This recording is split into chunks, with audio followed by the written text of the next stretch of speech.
Good morning everyone, welcome to my channel and it's me again, ang inyong chismosong ka-old vlogger.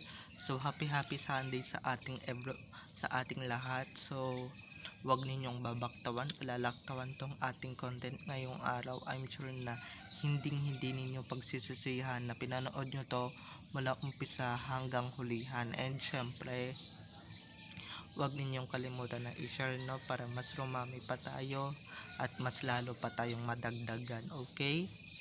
At very interesting tong ating main topic for today's video, kaya mahalagang tapusin ninyo start to finish. So ito na, dumako na tayo sa ating main topic for today's video. Ito nga sa mga nagugoyo ng babaeng ito or ng baklang to, hanggang ngayon kasi marami pa siyang nagugoyo na siya daw si Maine Mendoza. Kitang kita nyo naman yung mga ebidensya at resibo, hindi pantay yung mata, may Adam Sapol, may betlog. So ano pa bang gusto ninyo, 'di ba? Kasi yung tunay na Maine Mendoza napakaganda, 'di ba? At ito napaka-flat chested. So ito na guys, watch this. Mamaya ipapaliwanag ko sa inyo ng buong buo. So ito na guys, watch this. At kung nakita nyo na nga yung recap, so once again si TTO, so thank you so much sa mga admins ko, kasi kung hindi dahil sa inyo wala ako dito sa kinalalagyan ko, and syempre kung ano man yung position ko. At syempre thank you so much dahil binabahagian nyo ko ng mga magagandang updates, 'di ba? Nakapupulutan talaga ng aral, and syempre kabash-bash din naman talaga ng bonggang-bongga. Kaya eto na, dumako na tayo sa ating main topic for today's video. Like what I said earlier, 'di ba kanina, eto na, dumako na tayo sa ating main topic for today's video. Sa mga nagugoyo pa rin ng babae ng baklang to, na siya daw si Maine Mendoza, tigil-tigilan nyo na yung kahihit-hit ng mga masasamang gamot, no? Dahil nakakasama yan sa utak yan, yung mga utak ninyo, mga lusaw na tuloy, di ba? Mga utak ninyo na prito na ng bonggang-bongga, or talagang nalusaw na ng bonggang-bongga, and na, di ba, pagkatapos maprito ay lumalamig. So ganun yung utak nila, mga malamig na yung utak nila. And syempre, 'di ba, pag sinabi nga naman na si Maine Mendoza, siya talaga yung maiisip ninyo, or yung tunay, yung legit na Maine Mendoza talaga yung masasabi ninyo or maiisip ninyo. Kung mga bobot tanga kayo, 'di ba, hindi ninyo maiisip at hindi ninyo realize na bakla talaga yung nasa show, or bakla talaga yung nandoon. Nako, pero kung ADN ka, ay alam na alam mo yan kung ADN ka, and syempre hindi ka maniniwala sa mga clone na yan, or sa mga pa-fake Maine Mendoza na yan, 'di ba? Kaya ako guys, bago tayo ng bonggang-bongga, bago tayo mag-vlog, talagang iniisip ko muna, and syempre pinapasok ko muna sa utak ko yung mga sasabihin ko na hindi si Maine Mendoza itong sinasabi natin or pinikwento natin.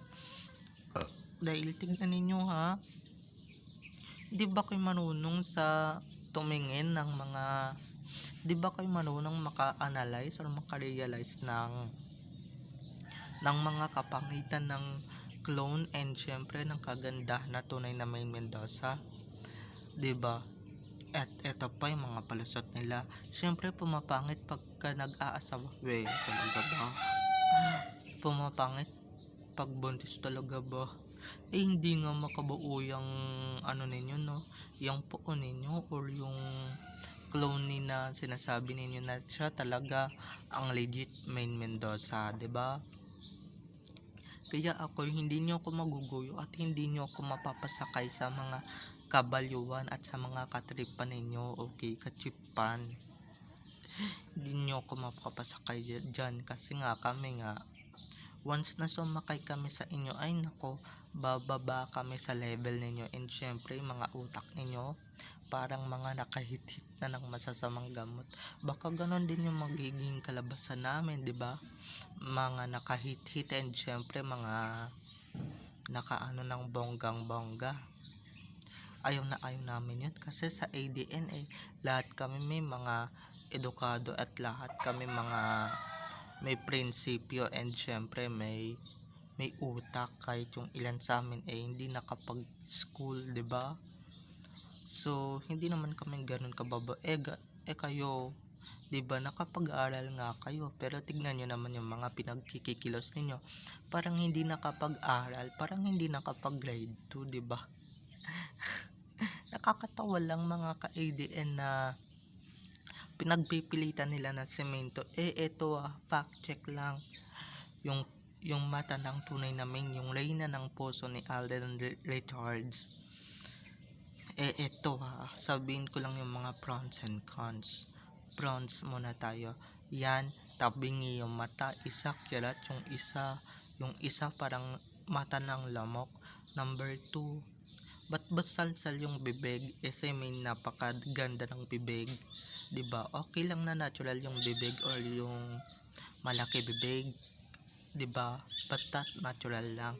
Number 3, ba't nagkaroon ng betlog? 'Di ba? Doon pa lang mahahalata ninyo si Main Mendoza Si Main babae 'yan, 'di ba?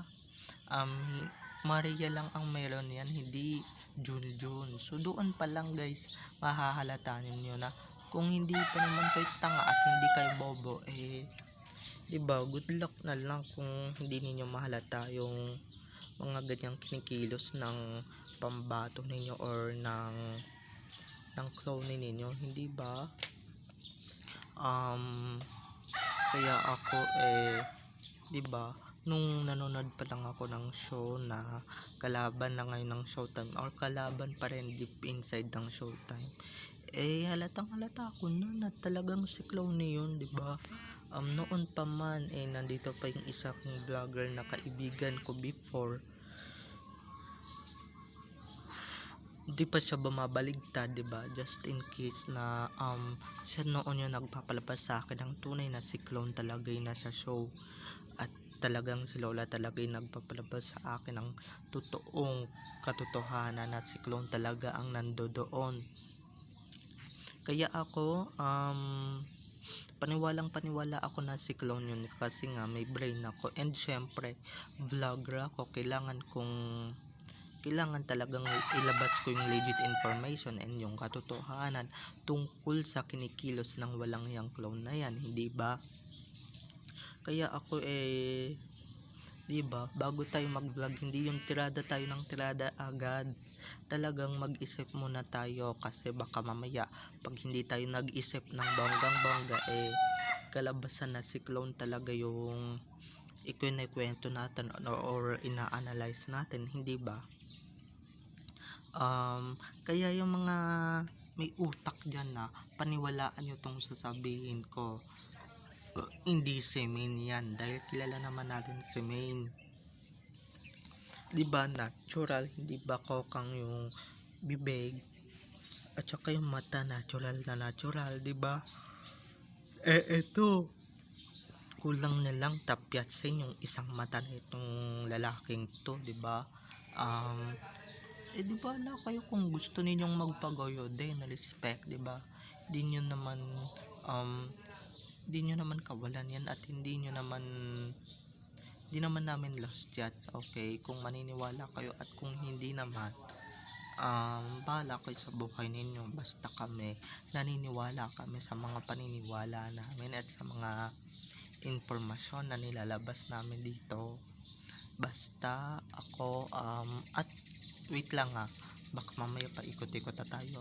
At kung hindi pa kayo nakaka-subscribe dito sa aking channel, mag-subscribe na kayo dito sa aking channel dahil malapit na tayong mag 3K, okay? Malapit na, so konting kembot na lang. So eto na, dumako ulit tayo sa ating main topic for today's video. Kung naniniwala din kayo sa mga pa-Instagram post niya ha, hindi si Maine Mendoza yon, dahil si clone yon, ginagamit lang yon ng mga kapatid niyang gahaman, okay? Ng mga kapatid niyang ng kapatid niyang kulang sa pansin, kulang sa aruga, palibhasa inggit na inggit sa kanya, 'di ba? Ba't kaya may ganong mga kapatid, no? May mga inggit talaga sa katawan, hindi na lang kayo maging masaya sa totoong nangyayari. Ba't ninyo kailangan pang gumawa ng clone, 'di ba? Gumawa ng mga kahayupan at kagaguhan. So bye-bye na mga ka-ADN. I love you all. Have a nice day. Keep safe and God bless. Basta wag ninyong kalimutan guys na mag-subscribe, okay? For more videos and uploads tungkol kina Maine at Alden. Bye-bye. I love you all.